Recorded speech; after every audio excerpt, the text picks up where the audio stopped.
নমস্কার।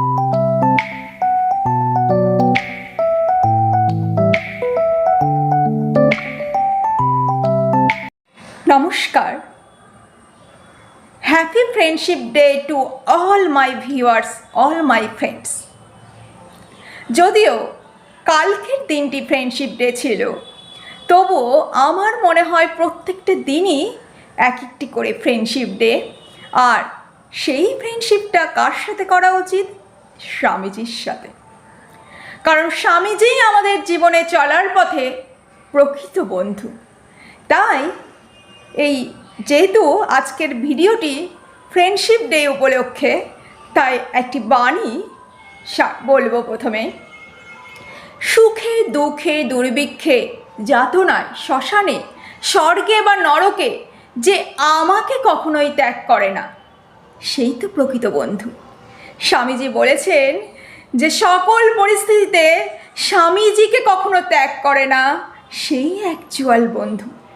এই বন্ধুত্ব কি অ্যাকচুয়াল তামাশা? এমন বন্ধুত্বের দ্বারা মোক্ষ লাভ সম্ভব। তবে সেই ভালোবাসায় আমাদের মুক্তি এনে দেবে। আর এই বিশ্বাসের মধ্যেই একাগ্রতার সার লুকিয়ে আছে। যদি তোমার সেই বিশ্বাস, সেই শক্তি, সেই ভালোবাসা থাকে, তবে জগতে তোমাকে কোনো দেবার্চনার প্রয়োজন নেই। স্বামী বিবেকানন্দই সব শক্তির উৎস হয়ে উঠবে। তাই স্বামীজিকে আমাদের প্রকৃত বন্ধু করে তুলতে হবে। কারণ স্বামীজি বলেছেন, আমরা যদি স্বামীজিকে এইভাবে বিশ্বাস করি, তাহলে আর কোনো দেবতা অর্চনা করার প্রয়োজন নেই। স্বামীজিকে অবলম্বন করলেই আমরা জীবনে চলার সমস্ত শক্তি স্বামীজির কাছ থেকেই পাব। যদি তোমরা স্বামীজির সাথে বন্ধুত্ব করতে শেখো, যদি তোমরা স্বামীজির প্রত্যেকটি বাণী একটু হলেও বুঝতে শেখো, তাহলে তোমাদের জীবনটা আলোয় ভরে যাবে। যারা প্রকৃতভাবে স্বামীজিকে বুঝবে, তারাই জীবনে লিডার্স হয়ে উঠবে। তারা হবে জীবনের রিয়াল লিডার্স, যদি প্রকৃতভাবে স্বামীজিকে বোঝা যায়। স্বামীজিকে পড়লে, স্বামীজিকে জানলে আমাদের মধ্যে আত্মবিশ্বাস এবং আত্মশ্রদ্ধা ফিরে আসবে। আর সেই আত্মবিশ্বাস এবং আত্মশ্রদ্ধা ফিরে আসতে বাধ্য যদি আমরা স্বামীজিকে প্রত্যেকটি মুহূর্তে অবলম্বন করি। আর এই আত্মবিশ্বাসটি যদি আমাদের নিজের প্রতি নিজেদের না হয়ে ওঠে, তাহলে এই মনুষ্য জন্মটাই বৃথা হয়ে উঠবে। কারণ মনুষ্য জন্ম হলো সবচেয়ে উন্নত জন্ম। আর স্বামীজিকে পড়লে, স্বামীজিকে জানলে নিজের প্রতি সেই আত্মবিশ্বাস, নিজের মধ্যে যে সমস্ত শক্তি রয়েছে, সেগুলো আসতে বাধ্য। আমরা সর্বদা আত্মবিশ্বাসী না হয়ে বাইরেটিকে চাকচিক্য করতেই, ঘষামাজা করতেই সর্বদা ব্যস্ত থাকি। আর ভিতরটি সর্বদা ফাঁপা থাকে, অন্যের উপর নির্ভরশীল থাকি।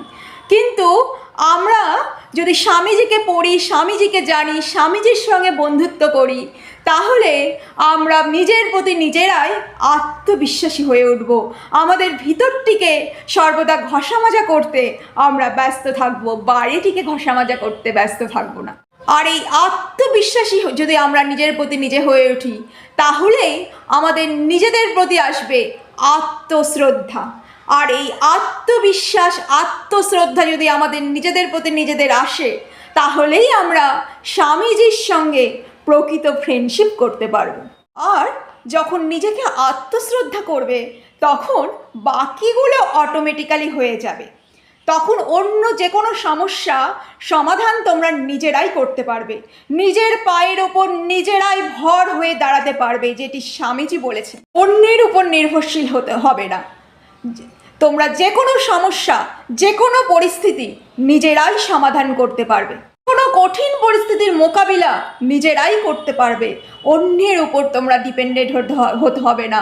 কারণ স্বামীজি বলেছেন, সমস্ত শক্তি আমাদের মধ্যেই রয়েছে। আর সেই শক্তি আমরা নিজেদের মধ্যে পাবো যতক্ষণ না পর্যন্ত আমরা স্বামীজিকে জানবো, স্বামীজিকে পড়বো, স্বামীজির সঙ্গে ফ্রেন্ডশিপ করব। তাই চলো আমরা সবাই স্বামীজির সঙ্গে ফ্রেন্ডশিপ করে তোলার চেষ্টা করি, স্বামীজিকে বুঝি, স্বামীজিকে জানি, স্বামীজির প্রত্যেকটি বাণী নিজেদের মধ্যে অ্যাপ্লাই করার চেষ্টা করি। আজ এখানে জয় ঠাকুর, জয় মা, জয় স্বামীজি।